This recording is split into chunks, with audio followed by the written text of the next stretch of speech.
ഇനി അടുത്തതായിട്ട് വരുന്നത് role of hormones in the regulation of quantity of food intake. അതായത് നമ്മൾ ഉള്ളിലേക്ക് എടുക്കുന്ന ഫുഡ് ഇൻടേക്കിൻ്റെ ക്വാണ്ടിറ്റീനെ റെഗുലേറ്റ് ചെയ്യുന്നതിൽ ഹോർമോൺസിൻ്റെ റോള് എന്തൊക്കെ എന്നുള്ളതാണ്. ഓക്കെ, അതിൽ നമുക്കറിയാം ന്യൂറൽ സെൻറ്റേഴ്സിൻ്റെ കാര്യമാണ്, ബ്രെയിനിലെ ന്യൂറൽ സെൻറ്റേഴ്സിൻ്റെ കാര്യമാണ് നമ്മൾ ഇത്രയും നേരം പറഞ്ഞത്. അതിന് പുറമെ ഹോർമോൺസും ഒരു സിഗ്നിഫിക്കൻറ്റ് റോള് ഫുഡ് ഇൻടേക്ക് റെഗുലേഷനിൽ വഹിക്കുന്നുണ്ട്, ഉറപ്പല്ലേ? അതിൽ തന്നെ ഗ്യാസ്ട്രോ ഇൻറ്റസ്റ്റൈനൽ ഹോർമോണൽ ഫാക്ടേഴ്സ് പ്രധാനമായിട്ടും ചെയ്യുന്നത് ഫീഡിങ്ങിനെ സപ്രസ് ചെയ്യുകയാണ് ചെയ്യുന്നത്. അതായത് ഇൻഹിബിറ്റ് ചെയ്യുക മീൻസ് ഫീഡിങ്ങിനെ കുറക്കുക, സപ്രസ് ചെയ്യുക ആണ് ചെയ്യുന്നത്. പിന്നെ അതേപോലെ അതിൽ തന്നെ 2 ഗ്രൂപ്പ് ഓഫ് ഹോർമോൺസ് ഉണ്ട്. There are 2 group of hormones. അതിൽ ഒരു ഗ്രൂപ്പ് എന്ന് പറഞ്ഞു കഴിഞ്ഞിട്ടുണ്ടെങ്കിൽ ഫുഡ് ഇൻടേക്കിനെ ഇൻക്രീസ് ചെയ്യുകയാണ് ചെയ്യുന്നത്. ഈ ഫുഡ് ഇൻടേക്കിനെ ഇൻക്രീസ് ചെയ്യുന്ന ഹോർമോൺസിനെ ഓറക്സിജനിക് എന്നും, അതേപോലെ മറ്റ് ടൈപ്പ് ഹോർമോൺസ് 2 ടൈപ്പ് എന്ന് പറഞ്ഞല്ലോ, രണ്ടാമത്തെ ടൈപ്പ് ഹോർമോൺസ് ഫുഡ് ഇൻടേക്കിനെ ഡിക്രീസ് ചെയ്യുകയാണ് ചെയ്യുന്നത്. ഓക്കെ, മറ്റേത് ഫുഡ് ഇൻടേക്കിനെ ഡിക്രീസ് ചെയ്യുന്ന ഒന്ന് ഇൻക്രീസ് ചെയ്യുന്നതാണെന്നുണ്ടെങ്കിൽ അതിനെ ഓറക്സിജനിക് എന്ന് പറയുന്നു. അതിൽ ഇനി ഏതൊക്കെയാണ് ആ ഹോർമോൺസ് ഈ ഒരു ഫുഡ് ഇൻടേക്കിൻ്റെ ക്വാണ്ടിറ്റിയെ റെഗുലേറ്റ് ചെയ്യുന്ന ഹോർമോൺസ് ഏതൊക്കെയാണ് എന്നുള്ളതാണ് നോക്കി വരുന്നത്. അതിലൊന്നാമത്തത് കോളിസൈറ്റോകൈനിൻ നമ്മൾ CCK എന്ന് പറയും. ഈ ഹോർമോണെ റിലീസ് ചെയ്യുന്നത് മെയിൻലി എപ്പോഴാണെന്ന് വെച്ചിട്ടുണ്ടെങ്കിൽ നമ്മുടെ ഡിയോഡിനത്തിലേക്ക് ഫാറ്റ് എൻ്റർ ചെയ്യുമ്പോൾ and has A direct effect on the feeding centres. അതും പിന്നെ അതേപോലെ ഒരു ഫീഡിങ് സെൻറ്റേഴ്സുമായിട്ട് ഒരു ഡയറക്റ്റ് എഫക്റ്റാണ് ഇതിനുള്ളത്. ടു റെഡ്യൂസ് സബ്സീക്വൻറ്റ് ഈറ്റിംഗ്, അതുമായിട്ട് റിലേറ്റഡ്. അതായത് ഈ ഒരു ഫാറ്റ് നമ്മുടെ ഡിയോഡിനത്തിലേക്ക് എൻ്റർ ചെയ്യുന്ന സമയത്ത് നമ്മൾ സബ്സീക്വൻറ്റ് ഈറ്റിംഗ് കുറക്കാൻ വേണ്ടിയിട്ട് ചെയ്യുന്നതാണ് കോളിസൈറ്റോകൈനിൻ. അതിനൊരു ഡയറക്റ്റ് എഫക്റ്റ് ഉണ്ടെന്നാണ് പറഞ്ഞത്.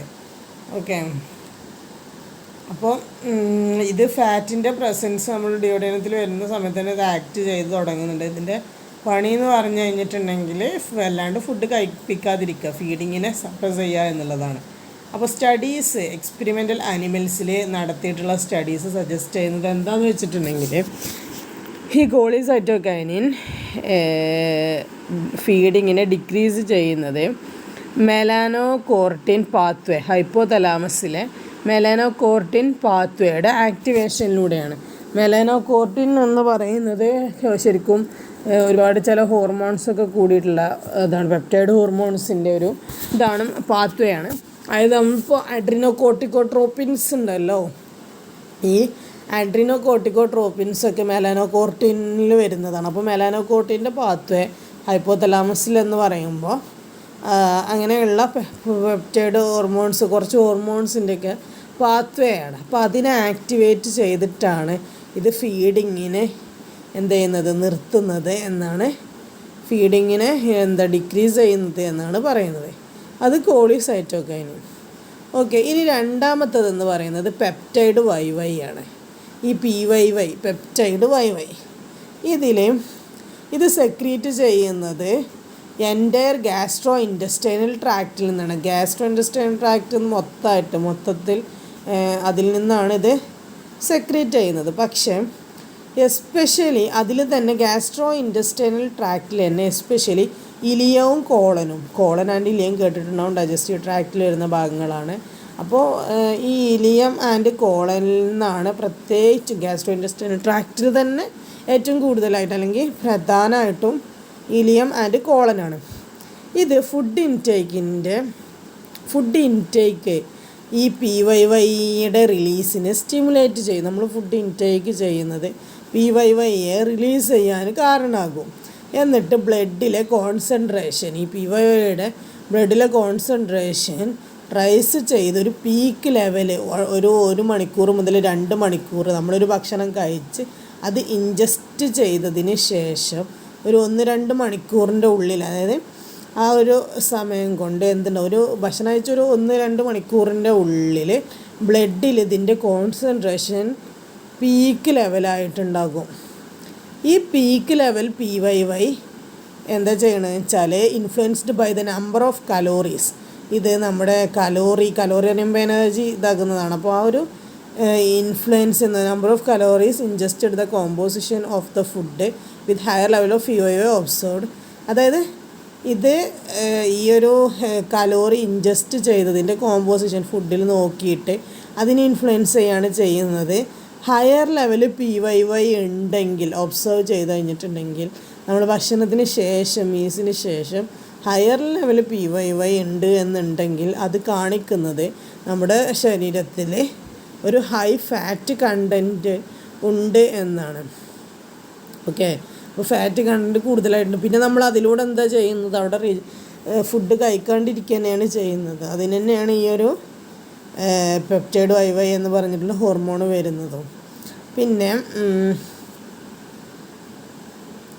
ഈ ഇഞ്ചക്ഷൻ PYYയെ ഒരു മൈസിലേക്ക് ഇഞ്ചക്റ്റ് ചെയ്യുകയാണ് എന്നുണ്ടെങ്കിൽ അത് കാണിക്കുന്നത് എന്താണെന്ന് വെച്ചിട്ടുണ്ടെങ്കിൽ ഫുഡ് ഇൻടേക്ക് ഒരു 12 മണിക്കൂർ ദ ഇമ്പോർട്ടൻസ് ഓഫ് ഈ ഒരു 12 മണിക്കൂറിന് മൈസിലേക്ക് PYYനെ ഇഞ്ചക്റ്റ് ചെയ്തു.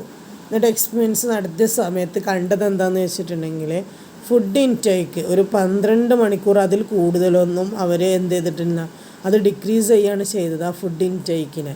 അതുകൊണ്ട് തന്നെ ഈ ഒരു importance gastro intestinal hormone in regulating appetite in humans is still unclear.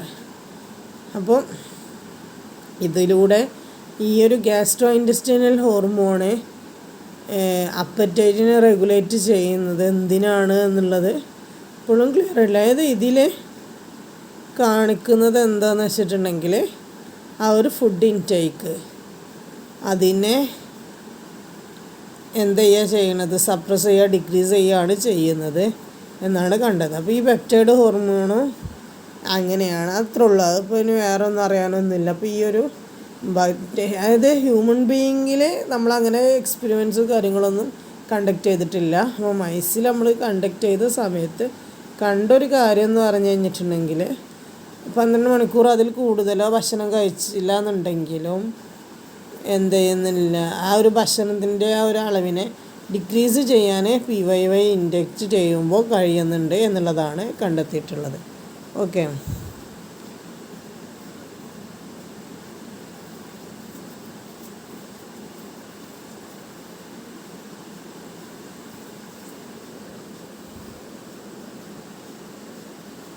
ഇനി അതിൻ്റെ ബാക്കി എന്ന് പറയുന്നത് ഇനിയുണ്ട് ഗ്ലൂക്കഗോൺ ലൈക്ക് പെപ്റ്റൈഡ് എന്ന് പറഞ്ഞിട്ടുള്ള ഹോർമോണാണ്. ഇത് ശരിക്കും ഇതിൻ്റെ റീസൺസ് കറക്റ്റായിട്ട് എൻ്റയർലി അണ്ടർസ്റ്റുഡ് അല്ല. ഈ ഒരു presence of food in the intestine stimulate the secretion of GLP ആണ് ഗ്ലൂക്കഗോൺ ലൈക്ക് പെപ്റ്റൈഡ് എന്ന് പറഞ്ഞത്. ഇതിൻ്റെ അതായത് നമ്മുടെ ഇൻറ്റസ്റ്റൈനിലെ ഫുഡിൻ്റെ പ്രസൻസ് ഉണ്ടെന്നുണ്ടെങ്കിൽ അത് GLPയുടെ സെക്രീഷൻസ് നടത്തും. അതിൻ്റെ കറക്റ്റായിട്ടുള്ള എൻ്റയർലി റീസൺ എന്താണെന്നൊന്നും കണ്ടെത്തിയിട്ടൊന്നുമില്ല. ഇത് എൻഹാൻസ് ചെയ്യുന്നത് ഗ്ലൂക്കോസ് ഡിപ്പെൻഡൻറ്റ് ഇൻസുലിൻ പ്രൊഡക്ഷനെയാണ്. Glucose dependent insulin production and secretion from the പാങ്ക്രിയാസിൽ നിന്നുള്ള ഗ്ലൂക്കോസ് ഡിപ്പെൻഡൻറ്റ് ഇൻസുലിൻ പ്രൊഡക്ഷനെയോ അതേപോലെ പാങ്ക്രിയാസിൽ നിന്നുള്ള സെക്രീഷൻസിനെയൊക്കെ എൻഹാൻസ് ചെയ്യാൻ ഈ ഒരു ഗ്ലൂക്കഗോൺ ലൈക്ക് പെപ്റ്റൈഡിന് കഴിയും. പിന്നെ ഈ ഒരു ഗ്ലൂക്കഗോൺ ലൈക്ക് പെപ്റ്റൈഡും ഇൻസുലിനും രണ്ടും ചെയ്യുന്ന പണി എന്ന് പറഞ്ഞു കഴിഞ്ഞിട്ടുണ്ടെങ്കിൽ വിശപ്പിനെ സപ്രസ് ചെയ്യാണ് ചെയ്യുന്നത്. Both suppress apatite. നമ്മൾ ഇൻസുലിൻ കുത്തിവെക്കുന്ന സമയത്ത് അവിടെ അവർക്ക് വിശപ്പുണ്ടാവില്ല എന്ന് ചിലപ്പോൾ നിങ്ങൾ കേട്ടിട്ടുണ്ടാവും, ഓരോ ആളുകൾ പറഞ്ഞിട്ടുണ്ടാവും. അപ്പോൾ എന്ന് വെച്ചാൽ ഇതിൻ്റെ രണ്ടിൻ്റെയും പണി എന്ന് പറഞ്ഞു കഴിഞ്ഞിട്ടുണ്ടെങ്കിൽ വിശപ്പിനെ സപ്രസ് ചെയ്യുക എന്നുള്ളതാണ്.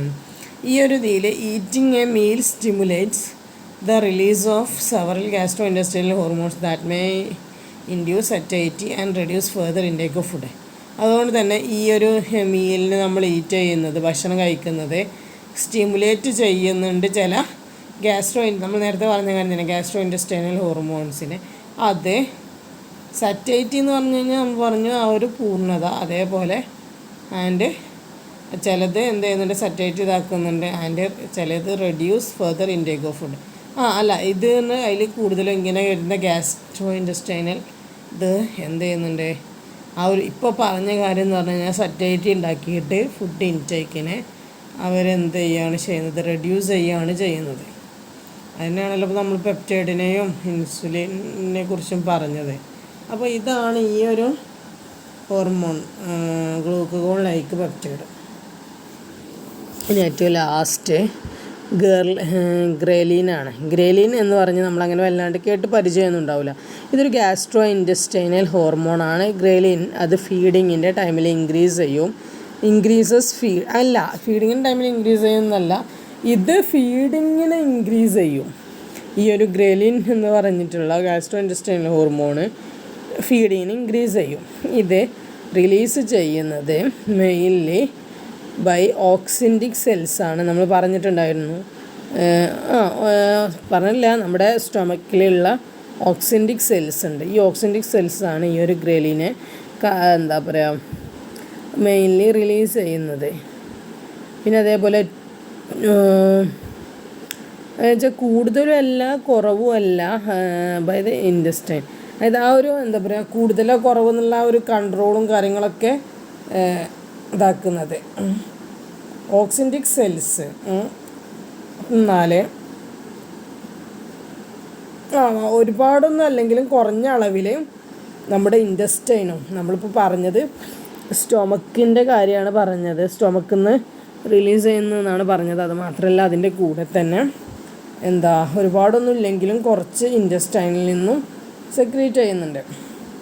ഈ ഗ്രേലിൻ ബ്ലഡ് ലെവലിൽ കൂടുന്നത്, ബ്ലഡ് ലെവലിൽ ഗ്രേലിൻ്റെ റൈസ് ഫാസ്റ്റിങ്ങിൻ്റെ ടൈമിൽ എന്ത് ചെയ്യും, കൂടും. നമ്മൾ ഭക്ഷണം ഒന്നും കഴിക്കാണ്ടിരിക്കുകയാണ്, നോമ്പ് നോൽക്കുക, അല്ലെങ്കിൽ ആ ഒരു ഫാസ്റ്റിങ്ങിൻ്റെ ടൈമാണെന്നുണ്ടെങ്കിൽ ഈ ഒരു ഗ്രേലിൻ ബ്ലഡ് ലെവലിൽ ഇൻക്രീസ് ചെയ്തിട്ടുണ്ടാകും. അങ്ങനെ നമ്മൾ ഭക്ഷണം കഴിക്കുന്നതിൻ്റെ തൊട്ട് മുമ്പ് വരെ അത് പീക്കായിട്ട് നിൽക്കുമായിരിക്കും. അതിനുശേഷം നമ്മൾ ഭക്ഷണം കഴിച്ച് തുടങ്ങി കഴിഞ്ഞാൽ അത് മെല്ലെ fall rapidly after a meal, ഒരു ഭക്ഷണത്തിന് ശേഷം അത് കറക്റ്റായിട്ട് നല്ലോണം കണ്ട് താഴും. ഇത് നമുക്ക് സജസ്റ്റ് ചെയ്യുന്നത് എന്താണെന്ന് വെച്ചിട്ടുണ്ടെങ്കിൽ ഫീഡിങ്ങിനെ സ്റ്റിമുലേറ്റ് ചെയ്യുന്ന ആ ഒരു റോൾ എന്താണ് എന്നുള്ളതാണ് ഇവിടെ ഇത് ചെയ്യുന്നത്. അതേപോലെ തന്നെ ഗ്രേലിന് ഈ ഒരു ഫുഡ് ഇൻടേക്ക് എക്സ്പെരിമെൻ്റൽ ആനിമൽസിലും എന്ത് ചെയ്തിട്ടുണ്ട്, ഫുഡ് ഇൻടേക്കിനെ ഇൻക്രീസ് ചെയ്തിട്ടുണ്ട്. അത് ഈ ഒരു further supporting the possibility that it may be an orexin appetite stimulant hormone. അപ്പോൾ ഇതിൽ കാണാൻ പറ്റിയത് എന്താണെന്ന് വെച്ചിട്ടുണ്ടെങ്കിൽ സപ്പോർട്ടിങ് സ്റ്റഡീസ് കാണിച്ചത് ഇതൊരു ഓറക്സിനിക്, അതായത് അപ്പറ്റൈറ്റ് വിശപ്പിനെ സ്റ്റിമുലേറ്റ് ചെയ്യുന്ന ഹോർമോണാണ് എന്നാണ്. അപ്പം വിശപ്പിനെ സ്റ്റിമുലേറ്റ് ചെയ്യുന്നത്, നമ്മൾ വിശക്കാണ്ടിരിക്കുകയാണ് എന്നുണ്ടെങ്കിൽ നമ്മുടെ ശരീരത്തിൽ ഗ്രലിൻ്റെ അളവ് കൂടുമെന്ന് പറഞ്ഞു കഴിഞ്ഞിട്ടുണ്ടെങ്കിൽ അത് കഴിഞ്ഞ് നമ്മൾ ഭക്ഷണം കഴിക്കും. അപ്പോൾ ഗ്രലിൻ്റെ അളവ് കൂടുന്നത് വിശന്നിരിക്കായതുകൊണ്ടാണ്. അപ്പോൾ നമ്മൾ അതിനനുസരിച്ച് ഭക്ഷണം കഴിക്കുമ്പോൾ ആ ഒരു അളവ് നന്നായിട്ട് കുറയും ചെയ്യും. അപ്പോൾ ഇത് കാണിക്കുന്നത് തന്നെ ഇതിൻ്റെ മെയിൻ പരിപാടി എന്ന് പറഞ്ഞു കഴിഞ്ഞിട്ടുണ്ടെങ്കിൽ ഇൻക്രീസ് ചെയ്യിക്കുക അപ്പറ്റൈറ്റ്. നമുക്ക് ആ ഒരു അപ്പറ്റൈറ്റിനെ മാറ്റി അപ്പറ്റൈറ്റിനെ സ്റ്റിമുലേറ്റ് ചെയ്യുക എന്നുള്ളതാണ്, വിശപ്പിനെ സ്റ്റിമുലേറ്റ് ചെയ്യുക എന്നുള്ളതാണ്. അപ്പോഴാണ് നമ്മൾ ഭക്ഷണം കഴിക്കുകയൊക്കെ ചെയ്യുന്നത്. അപ്പം പിന്നെ ഇതിൽ തന്നെ ഈ ഒരു ഹ്യൂമൻ ബീയിങ്ങിൽ ഇതിൻ്റെ ഫിസിയോളജിക് റോൾ എന്താണ് എന്നുള്ളത് ഇപ്പോഴും അത്രമാത്രം കറക്റ്റല്ല. ഗ്രലിൻ്റെ കേട്ടോ എന്താണ് അതിൻ്റെ ഫിസിയോളജിക്കൽ റോള് എന്നുള്ളത് കറക്റ്റല്ല എന്നും കാണുന്നുണ്ട്. അപ്പോൾ നമുക്ക് അതിനെക്കുറിച്ച് കറക്റ്റായിട്ട് നമുക്കങ്ങനെ പറയാൻ പറ്റില്ല എന്നുണ്ടെങ്കിലും ഇങ്ങനെയൊക്കെയാണ് ഇത് സ്റ്റിമുലേറ്റ് ചെയ്യുകയാണ് വിശപ്പിനെ എന്നുള്ള കാര്യമൊക്കെ നമുക്ക് പറയുന്നാലും ഇതിൻ്റെ കറക്റ്റായിട്ടുള്ളൊരു ഫിസിയോളജിക് ഫങ്ഷൻ ഉണ്ടാവുമല്ലോ, അത് നമുക്ക് കറക്റ്റായിട്ട് കണ്ടെത്താൻ കഴിഞ്ഞിട്ടില്ല. ഇത്രയൊക്കെയാണ് ഈ ഒരു ഹോർമോണിനെ കുറിച്ചിട്ട് പറയാനുള്ളത്.